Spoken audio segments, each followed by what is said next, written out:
ሰላም ሰላም ውድ የዩቲዩብ ቻናል ቤተሰቦች እንደምን ናችሁ? ይህ ለርን እንግሊሽ ዊዝ ፊታሞ ዩቲዩብ ቻናል ነው። ለርን እንግሊሽ ዊዝ ፊታሞ የተለያዩ ጥያቄዎችን፣ ግራመር፣ ቮካብላሪ የተለያዩ ቲፖችን ወደ እናንተ ሲያደርስ ቆይቷል። ዛሬ ደግሞ እንግሊሽ ፎር ዌዲንግ ቮካብላሪዎችን ወደ እናንተ ለማድረስ መጥቻለሁ። እንግዲህ በጣም ጠቃሚ የሆኑ ቮካብላሪዎችን በጣም አስፈላጊ ናቸው። እነዚህ ቮካብላሪዎች እነዚህን ወደ እናንተ ያደርሳሉ። ለዩቲዩብ ቻናሌ አዲስ የሆናችሁ ቤተሰቦች ሰብስክራይብ በማድረግ እንድትቀላቀሉ ጋብዛችኋለሁ። ቀጥታ ወደ ትምህርቱ። እንግዲህ በአጠቃላይ ለሰርጉ የታደሙ ታዳሚያን ምን ይባላሉ ከምለው እንጀምራለን። ለሰርጉ የታደሙ ታዳሚያን ዌዲንግ ፓርቲ ይባላሉ። ዌዲንግ ፓርቲ። እሺ ሙሽሪቷስ ምን ትባላለች? ብራይድ ብራይድ ትባላለች። ሙሽራውስ? ግሩም። እስቲ በሉ እስቲ አንዴ ግሩም ግሩም ይባላል። እንግዲህ ከነዚህ ከሁለቱ ሰዎች ጋር ብዙ ሰዎች አብረው ይኖራሉ። አጃቢዎች፣ ሚዜዎች፣ የተለያዩ ተሳታፊዎች ይኖራሉ። እነርሱንም አንድ በአንድ እንመለከታለን። By the way, bride is woman getting married. Groom is man getting married. ሊያገባ የተዘጋጀ ሰው ወይንም ሙሽራ ግሩም ይባላል ማለት ነው። እንዲሁም ለሙሽራው በጣም የቅርብ ሰው ከሚዜዎች መካከል በጣም የቅርብ ሰው ምን ይባላል? Try. He is called best man. Okay. Best man. Best man is the groom's best friend or the closest family member or witness to their marriage. እንዲሁም ለሙሽሪቷ በጣም የቅርቧ ከሚዜዎቿ መካከል በጣም የቅርቧ ወዳጇ ሚዜዋ ማን ትባላለች? or ምን ትባላለች? In English, try. Maid of honor.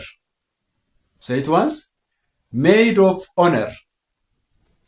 Maid of honor is the bride's best friend or the bride's closest family member or witness to the marriage. እንዲሁም የሙሽራው ሚዜዎች ሌሎች አብረውት የሚቆሙት ምን ይባላሉ? Try. Groomsmen. Say it once. Groomsmen. Groomsmen are other male friends or family members who stand up with the groom. እንዲሁም ከሙሽሪቷ ጋር አብረው የሚቆሙ ወይም የሙሽሪቷ ሚዜዎች ምን ይባላሉ? Try. They are called bridesmaids. Say it once. Bridesmaids. Bridesmaids are other female friends or family members who stand up with the bride. ከሙሽሪቷ ጋር አብረው የሚቆሙ ማለት ነው። ሚዜዎች ከቤተሰብም በጣም የቀረቤታ ያላቸው ሊሆኑ ይችላሉ። They are called bridesmaids. እንዲሁም ተጋቢዎች ለተጋቢዎች የሚሰጠውን ቀለበቶችን የሚይዝ ልጅ ደግሞ ምን ይባላል? Try. Ring bearer. Ring bearer.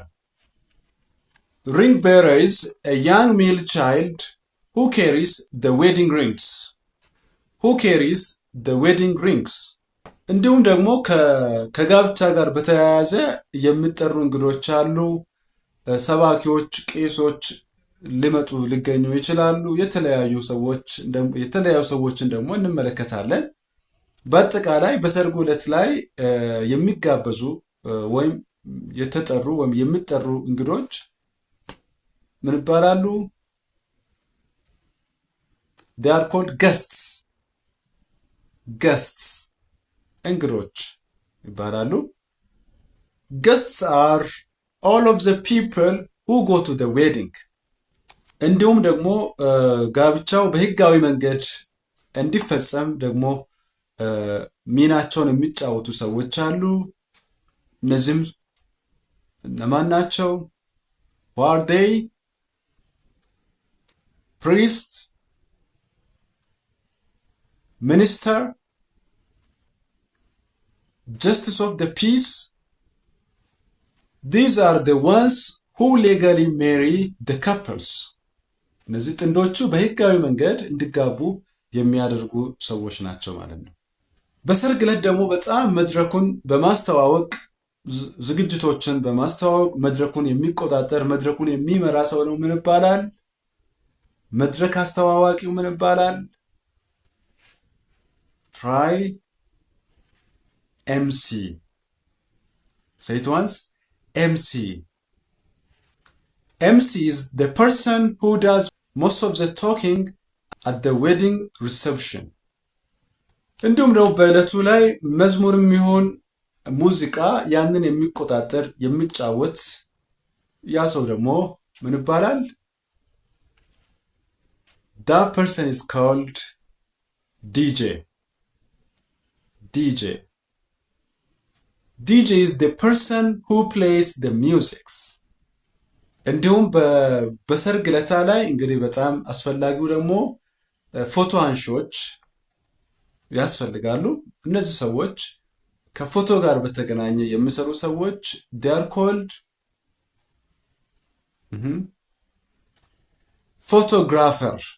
photographer.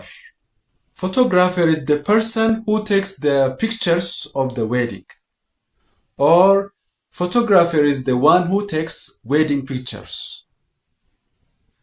የሁሉ ተደርጎ መጨረሻ ላይ እንግዲህ የሚበላ ነገር ያስፈልጋል፣ የሚጠጣ ነገር ያስፈልጋል። እነዚህን ነገሮች ደግሞ የሚያቀርብ ካምፓኒ ሊሆን ይችላል ወይንም ግለሰብ ሊሆን ይችላል። ይሄ ሰው ምን ይባላል? ምግብ አቅራቢ ምን ይባላል?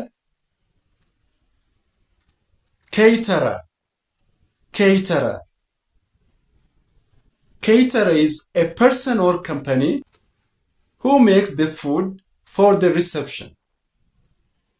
እንግዲህ ውድ የዩቲዩብ ቻናሌ ቤተሰቦች በዛሬው ክፍል ላይ English for weddings የሚለውን የተወሰነውን አይተናል።